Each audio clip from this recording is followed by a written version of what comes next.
È accaduto domenica sera a Feltre. Taglia le gomme alle auto davanti al ristorante Yamada. Ben 7 auto sono state colpite. L'episodio è avvenuto domenica sera mentre i clienti stavano cenando. Il responsabile del gesto è stato identificato e denunciato. Prima di essere scoperto ha cercato di scappare speronando la vettura che aveva appena vandalizzato.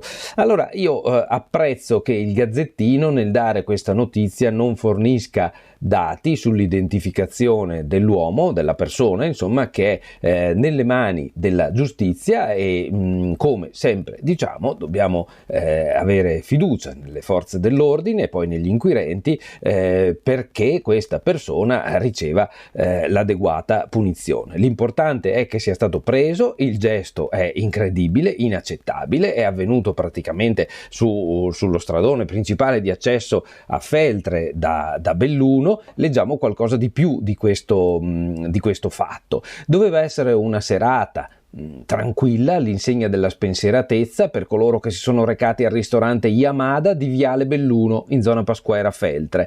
Mentre degustavano le pietanze proposte dal ristorante, una persona all'esterno del locale ha preso un coltello in mano ed ha tagliato le gomme di 7 auto che erano lasciate all'esterno in sosta, scrive Eleonora Scarton, autrice di questa cronaca. Un atto probabilmente frutto dello stato di alterazione in cui versava l'uomo. Una domenica sera come tante, quella che si stava vivendo al ristorante Yamada di Viale Belluno, ma anche alle altre 2 attività commerciali presenti nello stesso immobile. Si parla un po', si descrive qual è il contesto. Alle 20 di sera è successo questo fatto. All'esterno delle attività si è sentito un grande movimento e chi era seduto nei tavoli del ristorante ha allungato gli occhi per vedere che cosa stesse accadendo all'esterno delle vetrate. Un uomo, coltello in mano, ha iniziato a tagliare le gomme delle automobili parcheggiate. Ben 7 prese di mira, la maggior parte già rimosse poi nel corso della serata di domenica. Una invece era ancora presente sul luogo del delitto la mattina di ieri, di lunedì. Come spiegano dal ristorante, noi stavamo lavorando, quindi non ci siamo accorti di quello che stava accadendo. Ad un certo punto abbiamo visto i carabinieri e ci hanno spiegato.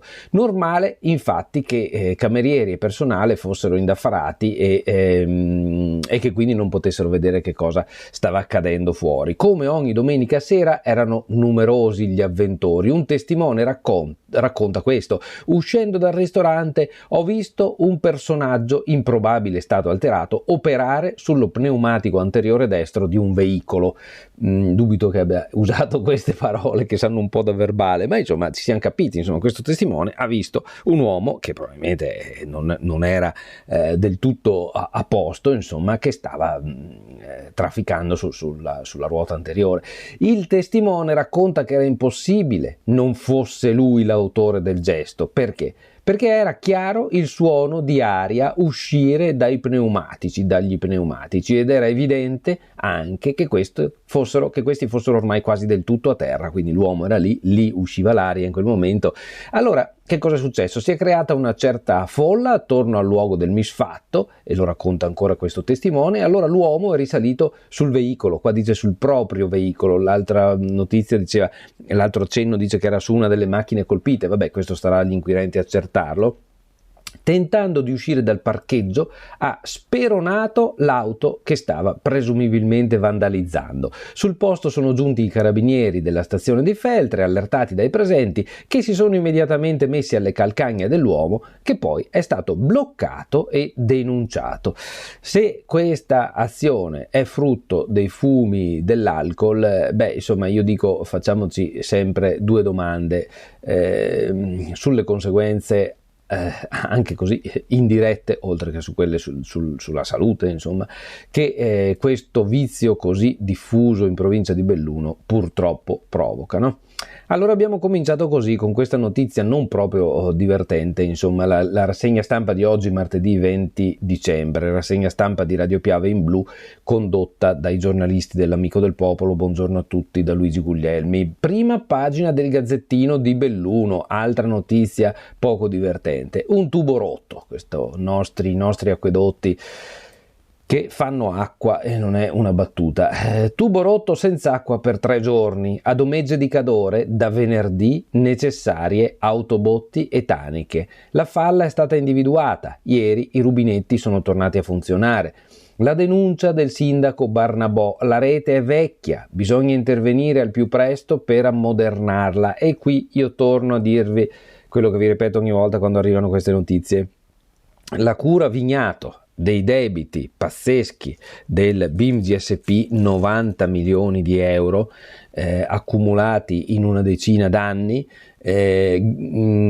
questo ammasso incredibile di debiti è stato rischiava di mandare in fallimento la società dei nostri acquedotti, la società dei comuni tra l'altro. La cura è consistita in varie strategie finanziarie, diciamo, ma ha dovuto rimandare ad altri tempi la manutenzione costante e si rompe tutto, insomma. Una falla nel tubo che porta l'acqua dalla sorgente alle case ha costretto gli abitanti di Domegge Centro e di Vallesella a ricorrere alle autobotti dei vigili del fuoco per rifornirsi d'acqua. Il guasto si è verificato venerdì scorso, ieri è stato riparato. Una mezza impresa a ripararlo, perché è stato molto complicato trovare il punto esatto, non lontano dalla sorgente, e ancora più difficile è stato operare in mezzo al bosco tra neve e fango. Alla fine l'acqua è tornata a sgorgare dai rubinetti delle case, ma il sindaco Barnabò denuncia: la rete è vetusta, bisogna intervenire per ammodernarla. Di questo non leggiamo di più. Bolsonello approfondisce a pagina 12 per chi volesse. Io come al solito vi raccomando questi giornali che vi presentiamo, ve li presentiamo per farvi venire voglia anche di andare ad acquistarli. Il Gazzettino in questo caso, il Corriere delle Alpi che vediamo tra un attimo, domani l'Amico del Popolo. Siamo anche in periodo di abbonamenti, ricordatevi di abbonarvi all'Amico del Popolo, siamo noi che vi facciamo poi questo servizio. L'Unione Montana, articolo incastrato, lancio incastrato sotto il titolo principale: Vendramini è stato confermato presidente. E ancora Paolo Vendramini, il sindaco di Ponte nelle Alpi, il presidente dell'Unione Montana Belluno Ponte nelle Alpi, perché ricordiamoci che abbiamo questo oggetto strano che è l'unione dei due comuni a livello di Unione Montana, mentre il resto di quella che una volta era la comunità montana Valbelluna, che comprendeva anche Belluno e Ponte, sono per conto loro, che vuol dire gli altri comuni della Valbelluna, insomma. Velocissimo naturalmente lo spoglio, 4 i voti raccolti da Vendramini e una scheda bianca. Allora, il lancio in prima del fatto di cronaca che vi ho detto prima: taglia le gomme di 7 automobili. Feltre, anche questo era nella stessa pagina, anche questa notizia per nulla divertente: rompe il defibrillatore nella galleria. I defibrillatori, oltre ad essere assolutamente importanti se c'è un infarto, per soccorrere, salvare la vita, arrivare in tempo per salvare la vita a chi dovesse sentirsi male, e li stiamo vedendo collocati in sempre più luoghi, sono anche oggetti delicati, sono oggetti ad alta tecnologia, oggetti che se si rompono costano un sacco di soldi, ripararli, sostituirli. Bene, un atto di vandalismo si è verificato all'interno della galleria Romita Angelini di Feltre, la galleria che passa sotto la città, quella pedonale. Al vaglio della polizia di Feltre, la polizia locale di Feltre, le telecamere di videosorveglianza per capire se si scopre chi può averlo rotto, questo defibrillatore presente nella galleria. Un atto assurdo, anche pericoloso, dalle conseguenze costose. Qui, come nel caso del tagliatore di gomme, io dico non ci interessa sapere chi è, ci interessa però sapere che lo sappiano le forze dell'ordine e che si intervenga in modo adeguato, perché queste cose sono assolutamente inaccettabili. La stagione invernale è la foto centrale. Giovedì riaprirà la Marmolada. Sci intanto Cortina verso il tutto esaurito. Una corsa contro il tempo per riproporre ai turisti la Marmolada dopo la chiusura di luglio. Da giovedì sarà in funzione la cabinovia per gli sciatori. Intanto Cortina si riempie di turisti, si va verso il tutto esaurito fino a Capodanno, e ne scrivono Di Bona e Fontanive alle pagine 2 e 3, e noi li salutiamo tutti e due, sia in questi due giornalisti del Gazzettino, Marco Di Bona in particolare perché collabora anche con noi, l'Amico del Popolo. Belluno, promesse tradite, aumentate le tariffe. La minoranza accusa l'amministrazione di De Pellegrin di aver tradito le promesse elettorali di non aumentare tasse e tariffe. Solo l'acqua salirà dell'11,4%, è tanto, e di non dialogare con le opposizioni, ma c'è un'altra accusa, quella di non valorizzare i 230 dipendenti del comune che già sotto organico non riescono a tenere il passo. L'elenco è stato fatto dai consiglieri Giuseppe Vignato, Mirko Costa e Riccardo Samaria. Sindacato: Bona rieletto segretario provinciale della FIOM. Il 12° congresso provinciale della FIOM CGIL ha eletto alla segreteria ancora Stefano Bona. 51 i voti che ha preso, solo 3 astenuti, pensate. Un premio per il grande lavoro svolto negli ultimi 4 anni, a partire dal caso ACC di Villa, dove tutti i lavoratori, dopo il commissariamento legato alla dipartita del gruppo cinese, sono stati garantiti.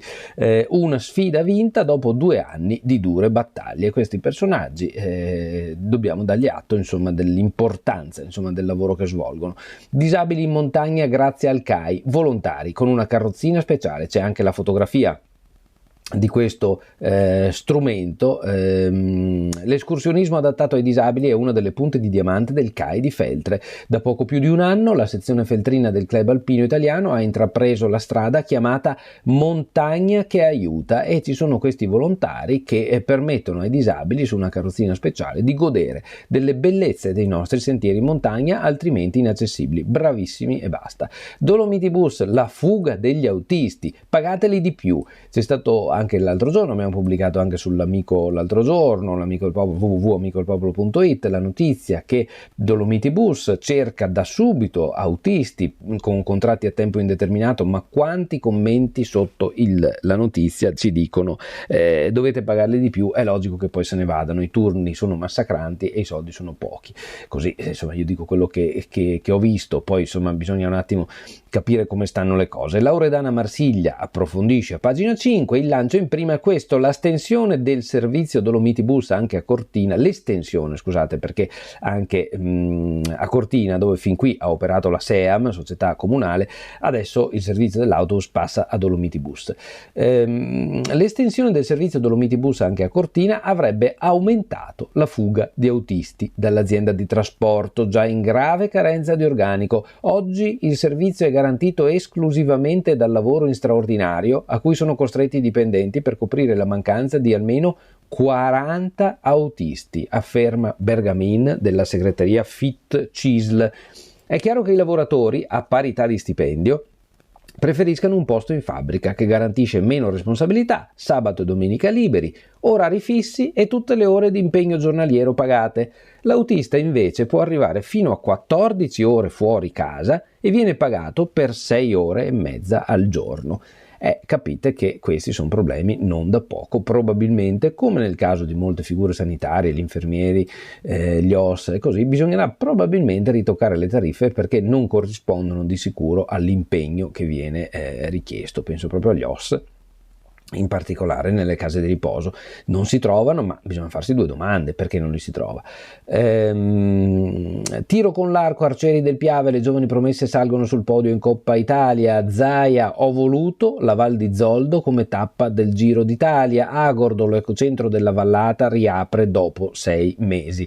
Lasciamo il Gazzettino, anzi dai, vi mostro cosa c'è in prima pagina del Nazionale, solo così per farvela vedere, non andiamo ad approfondire. Gas, intesa sul tetto al prezzo, ridotta in fin di vita dal compagno dopo la discoteca. A proposito di violenza sulle donne, questo è accaduto a Treviso, 27 anni, presa a calci e pugni, i parenti litigavano sempre più spesso. Ditemi se è possibile dover leggere nel 2022, con tutto quello che insistiamo sulla necessità di dire basta a queste violenze sulle donne, ditemi se è possibile che leggiamo ancora notizie di questo tipo. In fin di vita per le botte prese dal compagno. Non è possibile una cosa del genere, non è accettabile.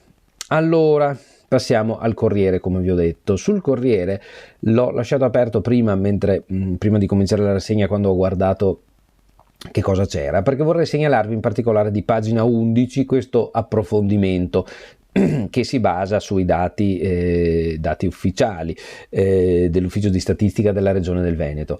Crisi energetica, crisi demografica, cioè di popolazione, e crisi lavorativa. Che cosa succede? Questa è la scure del 2023 su che cosa? Su un Veneto che sarebbe in ripresa. Sarebbe in ripresa dal punto di vista economico, ma pesa il costo dell'energia, il costo della demografia, sempre più vecchi, sempre meno giovani, sempre meno ricambio generazionale, e anche la crisi del mondo del lavoro.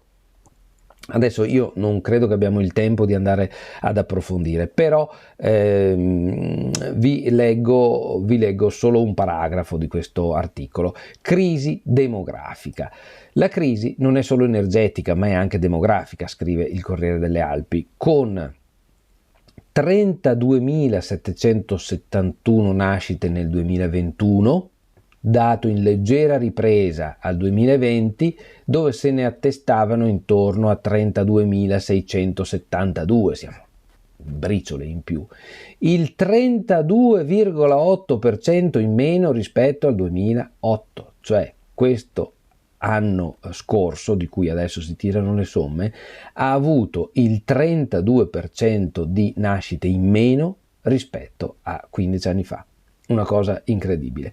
Calano i bambini, ma calano anche le madri. Tra il 2008 e il 2021 le donne in età fertile sono oltre 174.000 in meno. Intanto crescono i residenti stranieri e, diciamolo, per fortuna, perché costituiscono anche forza lavoro di cui abbiamo bisogno. Passati dal 9,4 nel 2011 al 10,5 nel 2021. Inezie però. Aumenta anche l'età media dal 43,8 di 10 anni fa al 46,4% dello scorso anno, con gli over 57 che sono passati dal 10% al 12,3%. Ecco, questi sono i numeri di una crisi della nostra popolazione del Veneto, sapete che in provincia va ancora peggio, che, lo diciamo da tanto tempo, imporrebbero una riflessione e anche delle azioni politiche, perché veramente, adesso lo dico forte, ci stiamo estinguendo. E estinguerci, adesso al di là dell'espressione esagerata, però vuol dire che tra poco qui a Belluno, in provincia, non avremo più ragione per tener vivi i servizi. Penso alle scuole, penso alla sanità, e il problema si estende al resto del Veneto. Il titolo su cui il Corriere delle Alpi punta oggi è una cosa che avete già letto già ieri mattina sull'Amico del Popolo, su www.amicodelpopolo.it, cioè la volontà del presidente della provincia Padrin di chiamare attorno a un tavolo Terna, che è il gestore delle reti, una volta era tutto Enel, delle reti dell'energia, quelli che hanno i tralicci, i cavi, perché Padrin vuole vedere un quadro generale di interventi. Basta progetti spezzatino. Terna spieghi i suoi piani. La provincia in pressing sul riordino degli elettrodotti, confronto tra tecnici e amministratori. Padrin, vogliamo chiarezza anche sulla possibilità di interrare i cavi lungo l'autostrada. Salviniani avanti nei primi congressi, 5 delegati in più per il regionale, scritto sotto la testata. Rifiuti, Serena e Quero dicono addio al bidoncino per il secco. Sovramonte, Galleria, Salasso, il conto per la pala rossa sale di 6 milioni, il costo di quella fondamentale opera però è cresciuto da 25 a 31,8 milioni e la regione sollecita ANAS. Marmolada, da giovedì si torna a sciare, l'abbiamo letto anche sul Gazzettino. Clou delle feste, senza il mercato, occupa stalli e crea ingorghi, occupa i parcheggi, genera ingorghi. Ecco perché il mercato di Cortina è sospeso nel clou delle festività natalizie, questo è il motivo. Le nostre storie, la rubrica del Corriere oggi va alla Mon. 10 imprenditrici a lezione di telaio. Per far cosa? Per salvare le pecore. 10 donne imprenditrici agricole all'albergo Stella d'Oro di Lamon vanno a lezione di tessitura per imparare a valorizzare la lana delle pecore di Lamon e di quella vicentina di Fozza, che sono a rischio di estinzione. Il percorso si inserisce nel progetto più ampio Sheep Up, sheep che vuol dire pecore, no? Allora io mi fermo qui, vi ringrazio per l'attenzione, vi auguro un buon martedì 20 dicembre. Ciao a tutti da Luigi Guglielmi.